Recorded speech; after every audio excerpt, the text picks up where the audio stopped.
Ya, Ibu Bapak, saudara-saudari yang dikasihi oleh Tuhan Yesus. Memang memberitakan Injil tentang Kristus itu di masa itu memang tidak mudah. Ya, enggak mudahnya kenapa? Karena tidak ada pegangan. Ya, karena tidak ada pegangan untuk mengatakan bahwa Yesus itu adalah Allah dan manusia. Enggak ada pegangan itu. Enggak ada. Kalau kita sekarang pegangannya ada Perjanjian Lama, Perjanjian Baru, ya kan? Pegangannya ada. Di zaman Rasul Paulus memberitakan nggak ada pegangannya.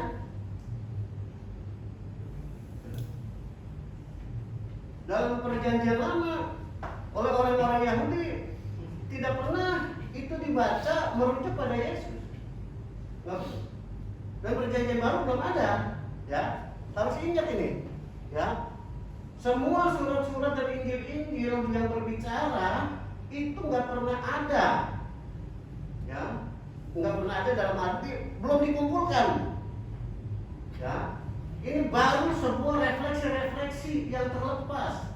Seperti Tesalonika ini surat Paulus kepada jemaat di Tesalonika. Jadi pegangannya itu nggak ada. Pegangannya itu nggak. Kalau sekarang pegangannya ada. Kasih tahu bahwa Yesus itu Tuhan, ada pegangannya. Nggak cari Perjanjian Baru. Nah. Tapi Paulus nggak ada pegangannya. Loh, kok bagaimana bisa? Ini dia pentingnya perenungan. Ya, pentingnya perenungan. Dengan kesetiaan dalam merenungkan, ya, Perjanjian Lama dengan baik, ditambah dengan pengalaman spiritualitas Paulus dengan Yesus. Ingat ya, bahwa Paulus tidak pernah berjumpa dengan Yesus. Nggak pernah. Nggak pernah dia. Paulus nggak pernah jadi anak buah Yesus. Nggak pernah. Paulus berjumpa dengan Yesus ya ketika dia dalam perjalanan untuk membunuh, menganiaya orang-orang Kristen. Dia ketemu, ya, gitu ya. Ketemu Yesus baru lagi. Lu ngapain mau bunuh umatku? Ngapain kau mau menganiaya umatku? Di situ dia berjumpa. Selesai habis itu, udah nggak ketemu lagi. Ya. Dan dalam perjumpaan pertama itu, yang membuat Paulus itu memang berubah secara drastis.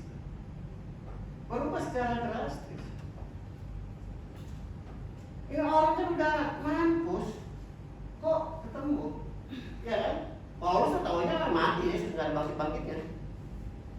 Ya, dan saya bilang mampus, kenapa? Karena memang Yesus matinya mampus bagi orang-orang yang bukan murid Yesus.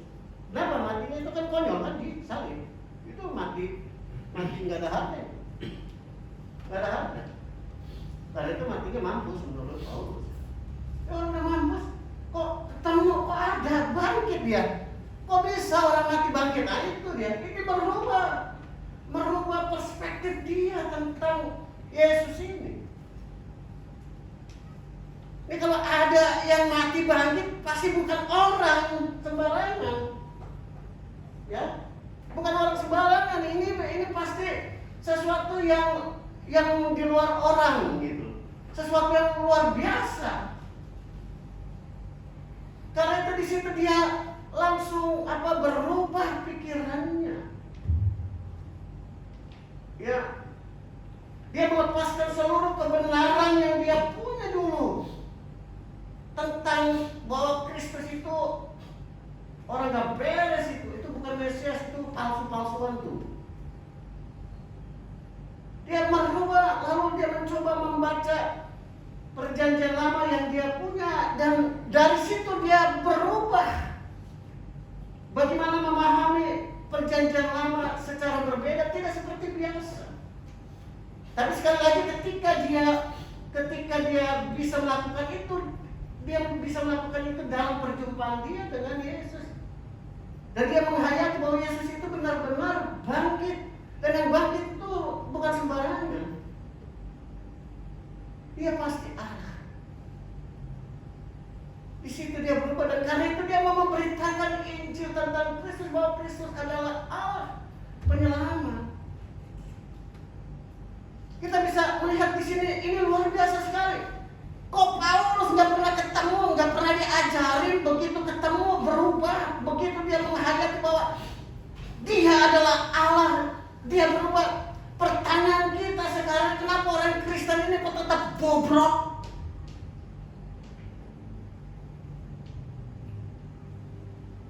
Padahal sudah diajari bahwa Kristus itu adalah Allah. Sudah diajari dari kecil bahwa Kristus itu mati dan bangkit. Tidak seperti Paulus. Paulus sekali ketemu berubah pikirannya. Orang Kristen diajari terus dari PA sampai PKLU sampai hampir masuk ke lubang kubur, tapi sering kali cara pikirnya nggak berubah sama sekali.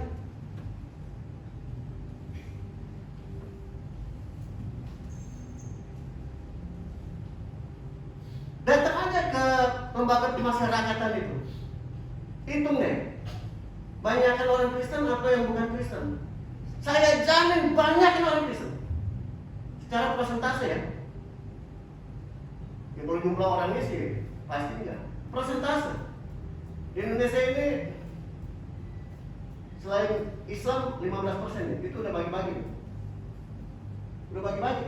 Kristen, Protestan, Katolik, Hindu, Buddha, Konghucu. 15% bagi-bagi. Yang banyak katanya Kristen. Iya. Coba datang ke lembaga pemasyarakatan, berapa orang jumlah di situ? Lalu presentasinya itu.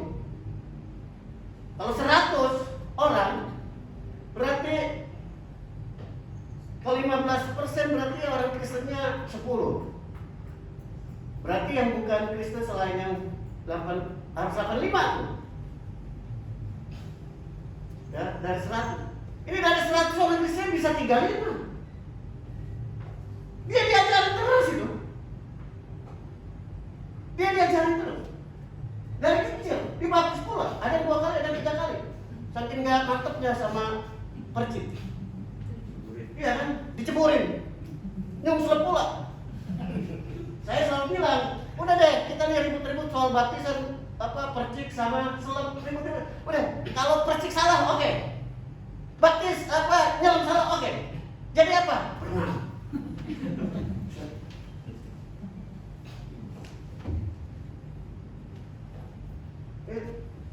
Udah diajarin itu terus-terusan, mahal itu. Dan kan malah ada juga yang dulunya jadi pelayan PAPP, aktif di PKB, nah lo aktif juga di PKP, nah lo. Lalu apa yang didengar? Apa yang didengar? Enggak ada. Apa yang dipelajari? Enggak ada berarti. Sementara Paulus ketemu 1 kali langsung berubah. Ini dia Allah ini. Berubah betul-betul. Pertanyaan saya, apakah kita betul-betul berubah ketika kita menghayati bahwa Kristus itu Allah yang mati? Enggak ada Allah yang mati. Dalam kekristenan Allah itu mati. Itu enggak sembarangan itu. Kok Allah mati? Ya karena cinta. Kalau nggak cinta nggak mati dia. Kalau cinta dia ngomong terus di atas, di sorga ngomong terus, ngau terus. Ngomong terus ya nggak ngerti gua kalau ngomong terus di atas. Turun lo baru gua tahu. Dan itu yang dilakukan oleh Allah. Turun jadi manusia sama dengan manusia, menderita pula, mati pula, disalib pula.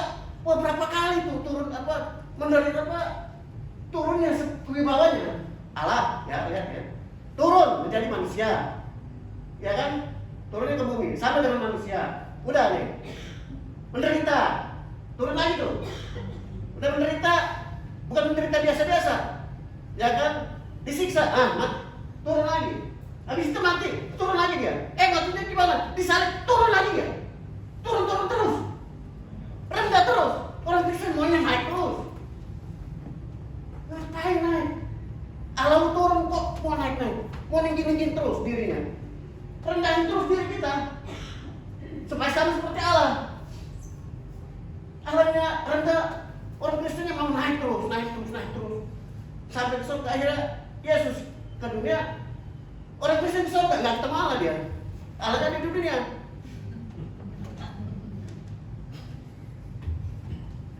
Ini soal penghayatan.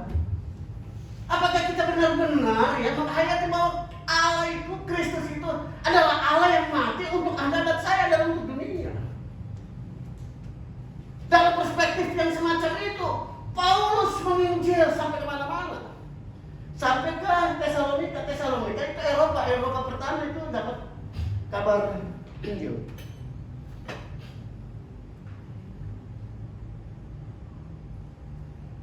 Ya, kalau aku banyak teriak-teriak ya wajar minum ya. Kalau ibu bapak bisa minum. Ya.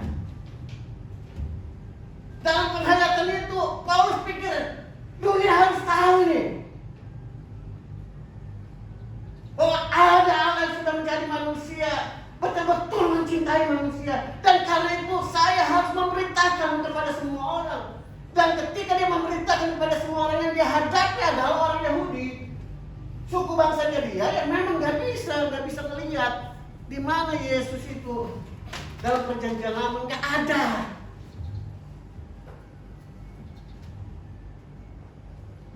Anda bisa melihat Yesus itu sebagai Allah ya lewat perenungan. Anda dan saya bisa betul-betul, kenapa kita nggak pernah ketemu Yesus kan? Emang pernah ketemu? Enggak kan? Walaupun ada pendeta yang ngaku-ngaku ketemu terus ya tiap hari. Boleh. Ya kan?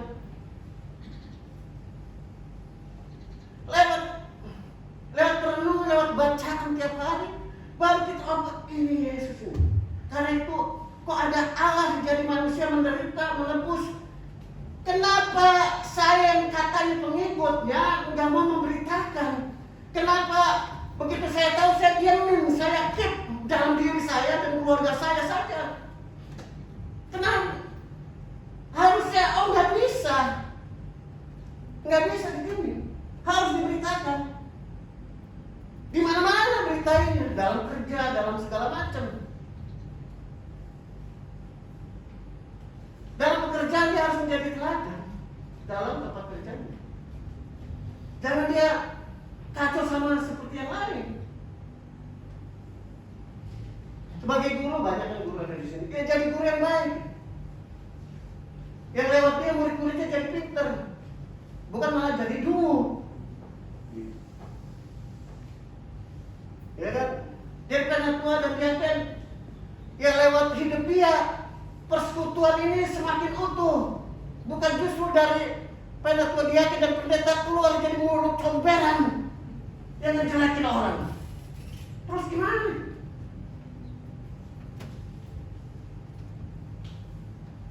Nggak bisa.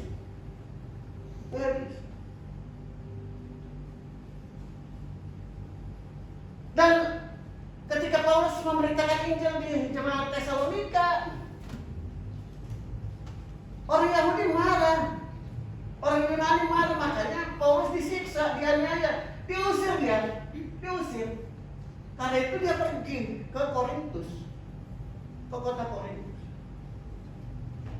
Daripada dia tetap bertahan, dianiaya, kasihan juga dengan orang-orang yang dilayani. Kan biasa kan kalau kita layani orang, biasanya yang melayaninya itu dimarahin, dimusuhin, sama pengikutnya juga biasa dimusuhin juga kan, gitu. Daripada orang-orang ini dimusuhin oleh, ya nggak apa-apa deh, diusir, ikutin aja, bukan berarti kalah.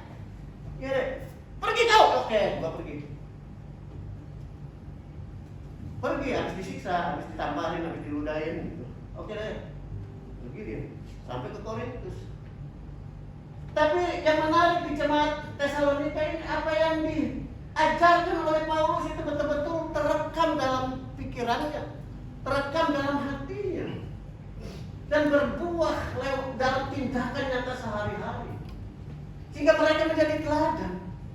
Sehingga ketika mereka mendapatkan berita Injil, mereka tidak keep berita Injil itu, mereka tidak biarkan berita bahwa Yesus itu penyelamat dunia ini. Karena itu orang-orang Korintus mewartakan tentang Kristus, walaupun tetap dijaga-jaga dia.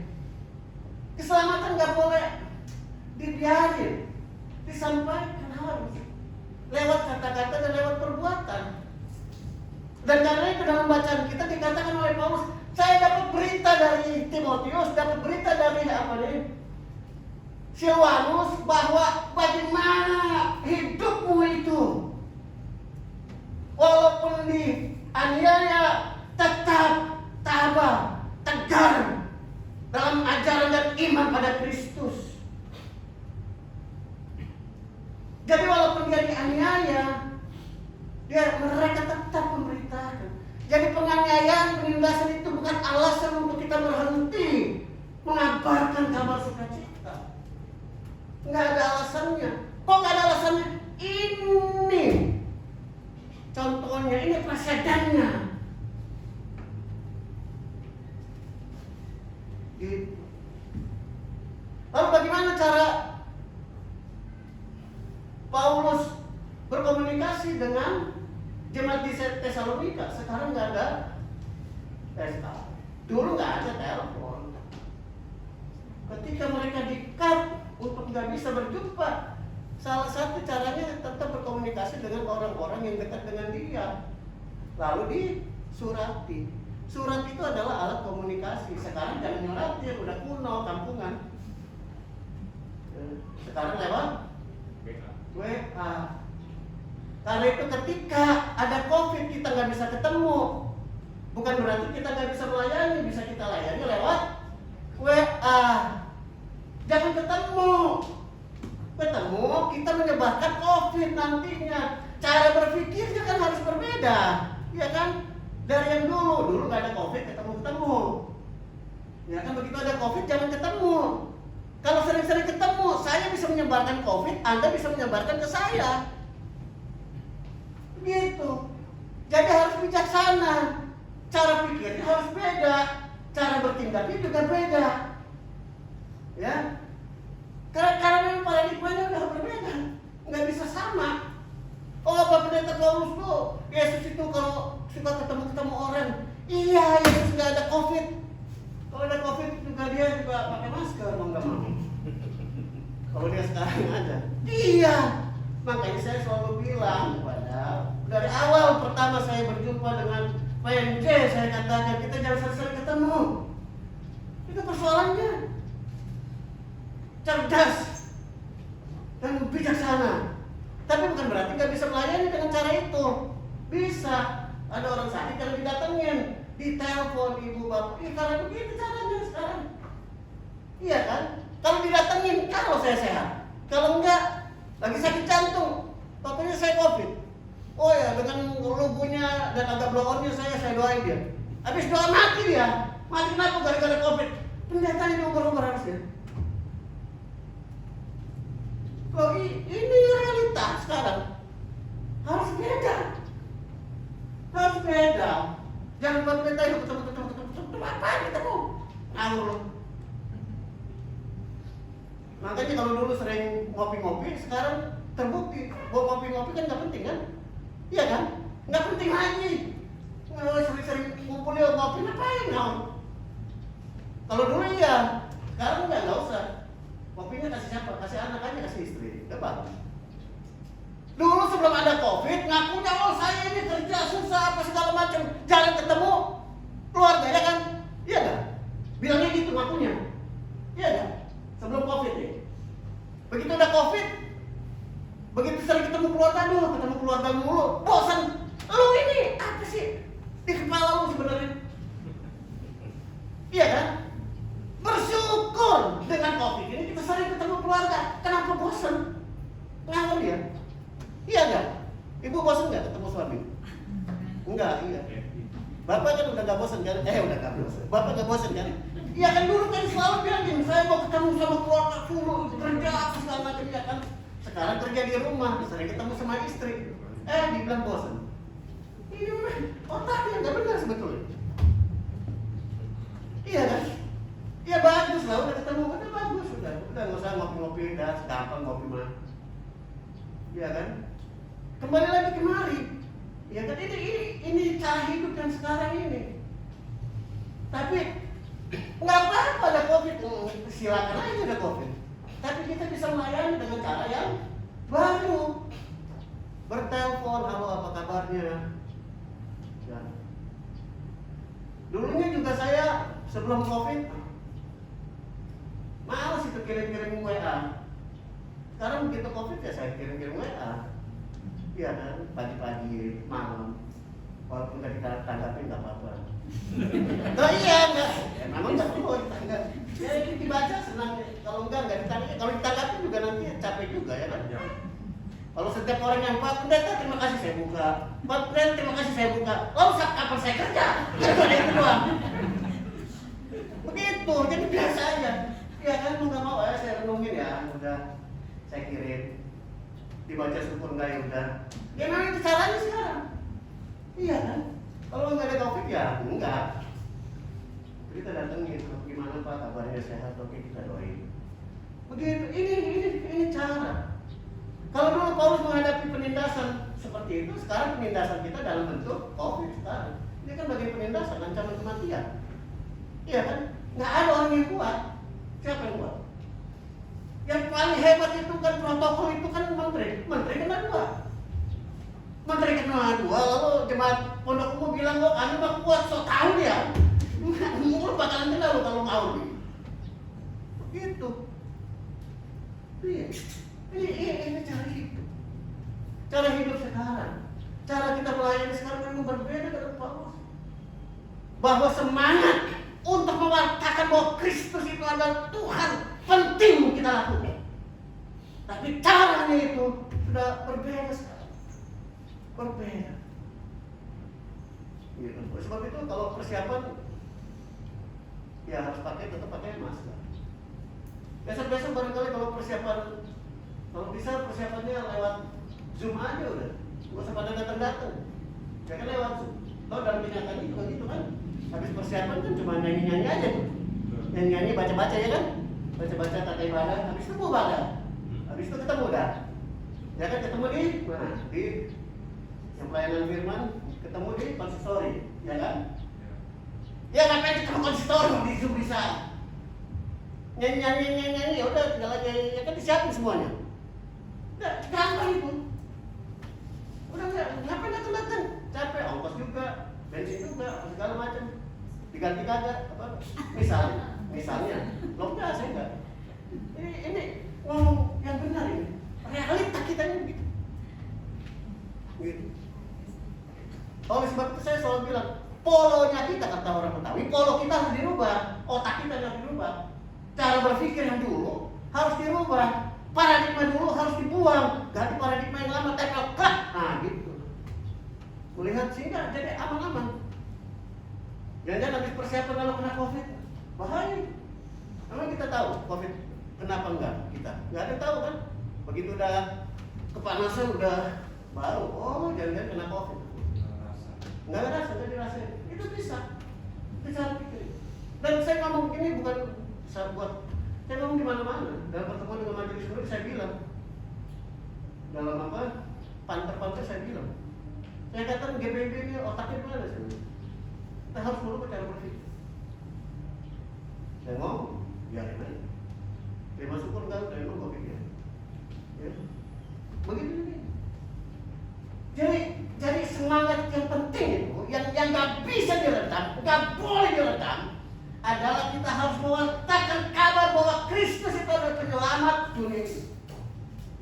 Dan karena itu, supaya orang percaya dengan kata-kata itu, kita harus jadi teladan. Di sini dibilang bahwa engkau, ya Tesalonika, engkau menjadi teladan.